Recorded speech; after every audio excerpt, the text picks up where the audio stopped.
Okay, good evening. I'm LG and this is my niece Bella, and she is a young adult. She is the one that I'm going to be interviewing for Psychology Class 2314 Lifespan Growth and Development for activity number 8, dealing with drugs and drug-related issues. This is for my spring class 2018 under Dr. Boyd. So thank you for agreeing to do this. I wanted to ask you, Bella, about your experience with drugs. What kind of drugs have you maybe done? It could be anything like something that you take for pain, or go ahead and explain. The only drugs that I've really taken is for my menstrual cramps, like Tylenol and ibuprofen, but that's really it. Okay. Now, in the age group of 18 to 25, young emerging adults, drug abuse is a big issue. And drug abuse, exactly what is drug abuse? It is the ingestion of a drug to the extent that it impairs your well-being. Some people start out taking drugs to relieve them of pain or something like that, but then what happens is that it becomes an addiction. Do you see any of that going on at your high school? Not at my high school, but I do have friends from like my old school who I see now like taking a lot of drugs. Now, is this like, now drugs can be anything, it could be alcohol, cigarettes, painkillers, marijuana, things like that. Are your friends into any of those? I've seen them drink alcohol and take marijuana. Okay. Has anyone ever offered you to do any of those things? No, ma'am. No. How do you avoid getting caught in that trap of peer pressure to do drugs? Is it something that you have been taught by your parents to avoid, or? Well, mainly I stay friends with like the right people. You know, all my friends are really good people, and they don't do any of that stuff. And like if one of my friends had turned towards that, like just me, like my parents have taught me that it's not good to do any of that stuff. And I've learned like from school, like some classes, how like bad drugs can be for you. And so I've just like always stayed away from that. Like if my friend has turned towards that, I just like kind of like, you know, because in my head, in my image, it's not good, and like it always leads to bad things. Right, the consequences are not worth it. So if you had a really close friend that, let's say, got into drugs and came to you for help, how would you help that person out?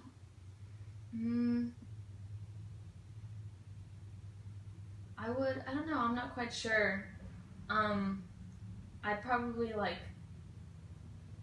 explain to them like, you know, this is what you're doing, you're like ruining your life, you know, this isn't good for you, and try and like get help for them, like maybe tell like their parents or something. I know like they wouldn't like me doing that, but it's the best for them. Right. And then probably a counselor, they could see a counselor, maybe get help and treatment. There's this thing called, in the chapter, it's called delay discounting. And that's basically the tendency to undervalue like the serious consequences of something that you do in exchange for having that immediate gratification. What is it? Do you see that that kids at your high school, that they might go binge drinking or at parties? Do you see any of that, or any parties that you've gone to? I haven't gone to any parties, but some people that I know that I have on social media, that they've gone to it, and they post videos of, you know, people drinking and doing drugs, and it's just... It's unfortunate. Yeah. Do you know of anybody that has like a drug addiction? No, I don't think so. No. I mean, I've seen my friends like well, I wouldn't call them friends anymore, Mm-hmm. but people from my old school who have like done that stuff, Mm-hmm. but I mean, I don't know if they're addicted, but I mean. So you're basically saying that because your parents have been really guiding you in how to stay away from drugs, you're saying that you've never done drugs. Yes, ma'am. I because of them, and then also just because of what I've learned, like the effects that they have on you. Right. And sometimes they lead to very bad consequences and maybe even death, accidents, and your parents have obviously done a good job about teaching you how to stay away from that.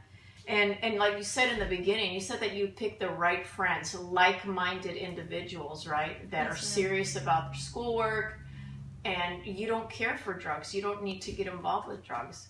When I was growing up, I was offered marijuana every single day when I walked to school, and I always said no thanks.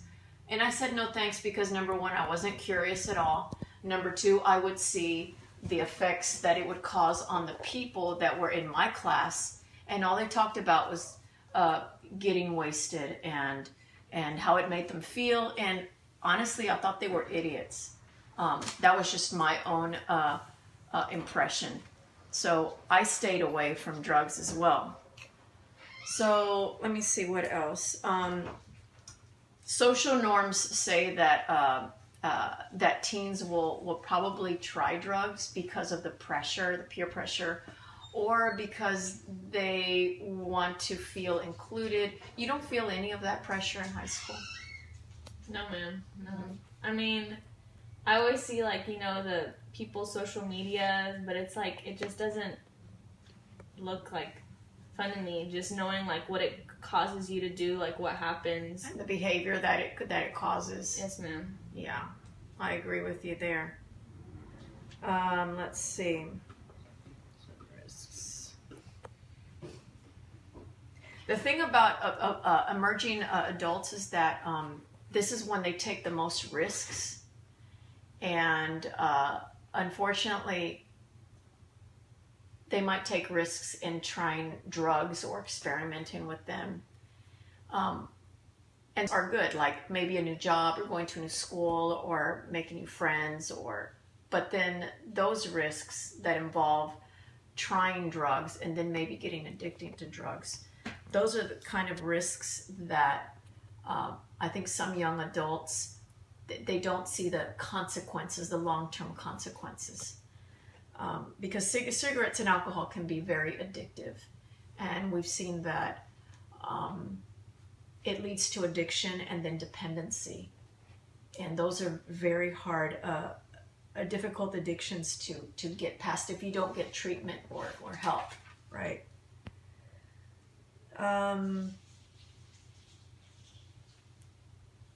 Well, I think that you're doing a great job. You have the right set of friends, and you have parents that keep you grounded, and obviously you're very focused on where you want to go. And drugs is just something that you're not curious to try, and it's something obviously that you don't need in your life.